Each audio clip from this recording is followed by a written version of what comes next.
Dajjal ini akan keluar nanti dari negeri Persia, sebuah kota dalam hadis sahih dikatakan dari wilayah namanya Yahudiyah. Allahu alam apakah dia dari turunan Yahudi atau bukan, tapi yang jelas Dajjal nama orang dipastikan disebutkan namanya dan cirinya. Dan dia akan diikuti dari wilayah Yahudiyah tadi, di wilayah Khurasan, kalau sekarang wilayah Iran, negeri Iran sekarang. Diikuti dengan 70.000 dari orang-orang Yahudi Khurasan. Dia akan keluar membuat kerusakan selama 40 hari. Kata Nabi SAW, 40 hari itu sehari seperti setahun, sehari lagi yang kedua seperti sebulan, hari yang ketiga seperti sepekan, dan sisa harinya seperti hari kalian. Ulama hadis mengatakan yang dimaksud adalah sehari pertama seperti setahun, memang setahun maksudnya. Jadi Dajjal akan buat kerusakan setahun, 2 bulan, 2 pekan. Seluruh bumi ini akan dimasuki oleh Dajjal. Tidak tertinggal satu lorong, gang, jangankan kota atau desa, kecuali Dajjal akan masuk ke dalamnya, kecuali Madinah dan Mekah. Tidak bisa dimasuki oleh Dajjal. Kata Nabi SAW dalam hadis sahih, karena di setiap pintu gerbang Mekah dan Madinah malaikat menghenuskan pedangnya dan menghalau Dajjal sehingga Dajjal tidak bisa masuk.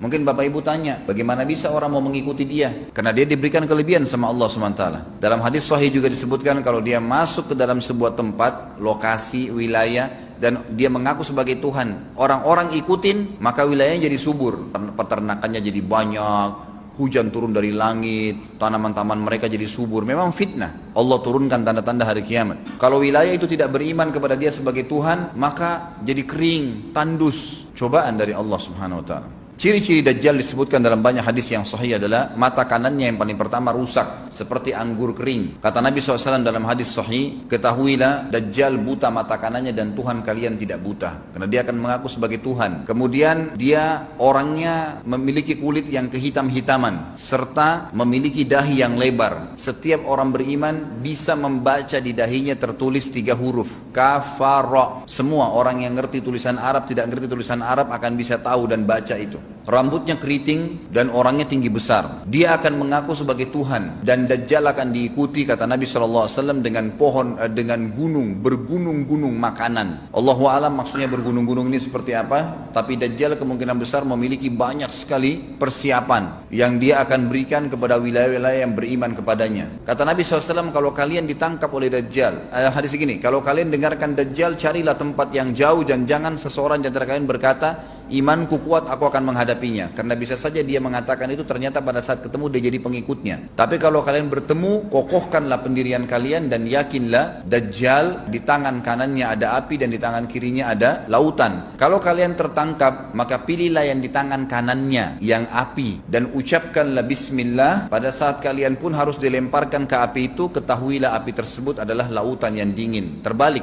air yang dingin di tangan kirinya sebenarnya itu adalah api neraka yang panas. Dajjal terus aja banyak pengikutnya, akan diekspos seperti kita tahu sekarang. Luar biasa bagaimana media dalam sekejap saja sudah bisa tersebar di sana sini beritanya. Kata sebagian ulama yang menanggapi fasilitas media kita di zaman sekarang mengatakan kemungkinan besar memang Dajjal ini akan terekspos sangat cepat karena adanya media kayak kita sekarang. Cepatnya dia keliling muka bumi ini setahun, 2 bulan, 2 pekan sudah semua bumi ini dilingkari, didatangin, karena memang sekarang fasilitas pesawat ada, transportasi mudah, dan memang ada salah satu hadis yang dihasankan oleh para ulama. Salah satu tanda-tanda hari kiamat adalah adanya besi yang berterbangan yang menjadi tunggangan manusia. Sekarang ada pesawat, ada kereta api, ada mobil. Nah, itu ada hadisnya. Maksud tanda-tanda hari kiamat. Dajjal nanti akan masuk ke Mekah dan Madinah, akan tiba di Mekah dan Madinah, tapi yang dibahas dalam hadis adalah di kota Madinah. Dia mau masuk tapi tidak bisa dihalang, maka dia naik ke atas sebuah gunung yang tinggi bersama pengikutnya, lalu dia berkata kepada para pengikutnya, apakah kalian lihat istana yang putih itu? Maksudnya melihat ke Masjid Nabawi. Lalu berkata para pengikutnya, iya tentu saja. Lalu berkatalah Dajjal, itu adalah istananya Muhammad, tidak bisa dia masuk ke dalam, dia hanya batas wilayah haram di luar kota Madinah. Maka kata Nabi SAW, Dajjal pun menepukkan telapak kakinya ke bumi di luar kota Madinah, maka terjadilah gempa di kota Madinah, dan keluar dengan gempaan tersebut semua orang yang munafik, karena orang kafir nggak ada di Madinah. Semua orang yang di dalam hatinya ada sifat kemunafikan keluar dan jadi pengikutnya Dajjal karena goncangan itu, dan tertinggallah di kota Madinah orang yang hatinya bersih imannya kepada Allah Subhanahu Wa Taala.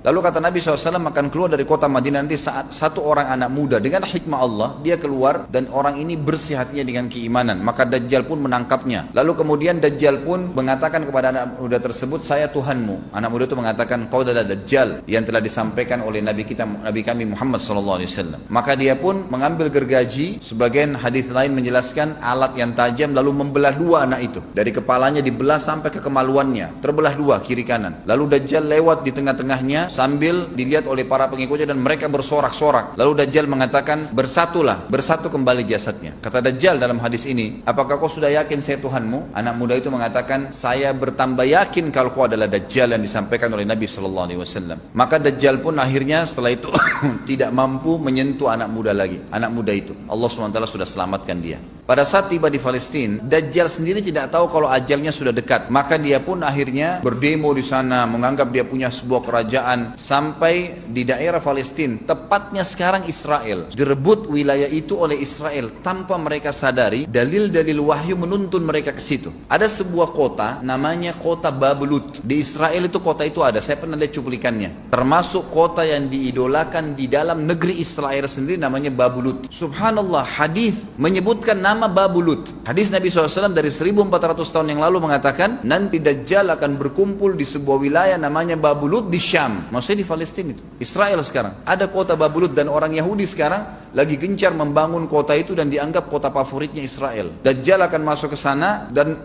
berkurung diri. Keluar dari kota Madinah satu orang yang namanya seperti namanya Nabi Muhammad SAW, Muhammad bin Abdullah, dan dia dari turunan Nabi SAW juga. Kata Nabi SAW, akan keluar nanti seseorang dari kota Madinah, dari keturunanku yang namanya seperti namaku, Muhammad bin Abdullah. Juga sama posternya, parasnya seperti aku, sama dengan Nabi SAW, persis alisnya, rambutnya, kulitnya dari turunan Nabi SAW, tapi dari asli kota Madinah. Sebagian ulama hadis mengatakan dari turunan Hasan radhiyallahu anhum ajmain, tapi akhlaknya bukan seperti akhlakku. Tentu tidak mungkin ada orang yang sama dengan akhlak Nabi SAW.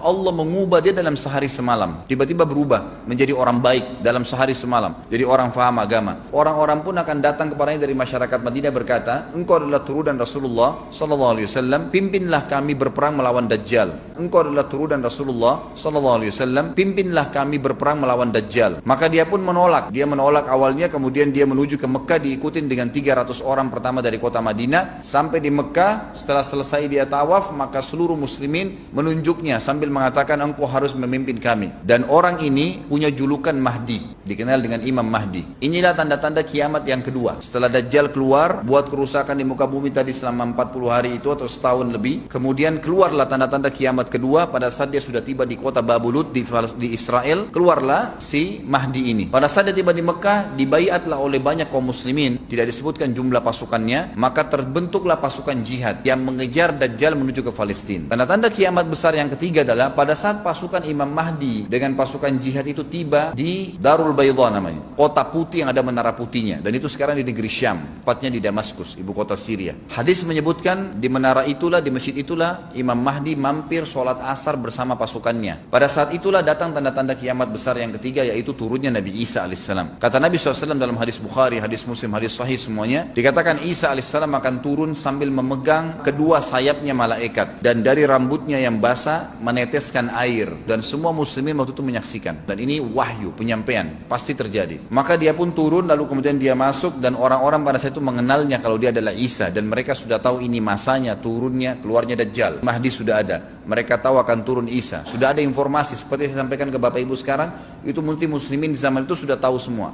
Maka Isa pun alaihissalam waktu itu dipersilakan oleh Mahdi untuk jadi imam, maka dia pun mengatakan tidak, imam dari kalangan kalian. Dan kata Nabi SAW, ini kemuliaan bagi umat ini karena Nabi sholat di belakang umat ini. Semestinya kalau ada Nabi, pasti Nabi jadi imam, tidak mungkin digantikan oleh manusia biasa. Tapi waktu itu Imam Mahdi menjadi imam dan Nabi Isa sholat di belakangnya. Perlu anda tahu juga hadis Nabi SAW yang sahih yang berbunyi, kalau Musa dan Isa hidup di zaman aku sudah diutus, niscaya keduanya akan jadi pengikutku. Jadi memang kena kebenaran, agama ini dibawa oleh Nabi SAW. Sholatlah mereka, kemudian mereka menuju ke Palestina. 3 tanda-tanda kiamat sekaligus terjadi. Nabi Isa alaihissalam akhirnya tiba dengan pasukan mujahidin di depan pintu gerbang Babulut. Kemudian orang-orang Yahudi tidak kenal, tidak tahu Nabi Isa, tidak tahu tentang itu Mahdi. Mereka belum tahu ini. Mereka berbangga-bangga saja. Lalu mereka berkata kepada Dajjal, ada pasukan, segelintir pasukan yang mau menyerang kita. Dajjal mengatakan, bukakan pintu gerbang. Mereka tidak akan mampu melawan kita karena pasukannya mereka banyak memang. Maka Dajjal dengan sombongnya menunggu di depan pintu gerbang. Pada saat dibuka, Dajjal kaget melihat ada Isa alaihissalam. Dan pada saat itu kata Nabi SAW,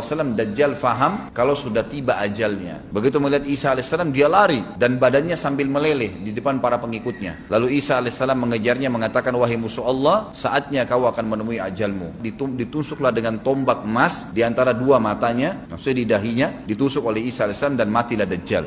Pada saat Dajjal mati, pengikutnya pada ketakutan semua. Mereka anggap Dajjal Tuhan, mereka anggap Dajjal orang yang perkasa lah, orang yang kebal lah, beragam macam kelebihan. Mereka kaget pada saat mati. Maka seluruh pengikut Dajjal dari kaum Yahudi akan bersebaran sembunyi di bawah batu dan pohon, di atas batu dan di bawah pohon. Semuanya batu dan pohon itu akan berbicara kepada setiap pasukan mujahidin, berkata, wahai muslim, ini Yahudi di atas saya atau di bawah saya. Batu bilang ini Yahudi yang sembunyi, yang pohon mengatakan, wahai muslim, ini Yahudi, bunuhlah dia. Maka dibunuhlah orang-orang Yahudi tersebut yang menjadi pengikut Dajjal oleh kaum muslimin, kecuali satu pohon namanya pohon Garqat. Dan apakah Bapak Ibu sudah tahu sekarang pemerintah Israel besar-besaran menanam pohon itu? Satu dunia ini semuanya Islam. Hadis sahih, kata Nabi SAW, Islam akan masuk ke setiap rumah dengan kemuliaan atau terhina. Enggak ada lagi penolakan terhadap Islam. Itu hadis sahih. Maka Nabi Isa alaihissalam memimpin pada saat itu, disebutkan dalam hadis 40 tahun dengan ketenangan menerapkan hukum Islam. Kata Nabi SAW, bagaimana awal umat ini bisa sesat sementara aku yang pimpin, dan bagaimana akhir umat ini bisa sesat sementara yang pimpin mereka Isa dengan menjalankan hukum-hukumku. Jadi Nabi Isa alaihissalam nanti menerapkan Al-Quran seperti yang kita lakukan, sholat segala ini sudah selesai, dikerjakan semua. Dalam hadis lain dikatakan Isa alaihissalam akan menghancurkan semua salib, membunuh semua babi. Enggak ada seekor babi pun hidup di muka bumi pada saat itu, semua salib dihancurkan, dan yang menjadi tidak ada agama lain. Semua Nasrani, Yahudi, Hindu, agama apa saja habis semuanya. Semuanya beriman kepada Allah Subhanahu wa taala dan menjadi muslim.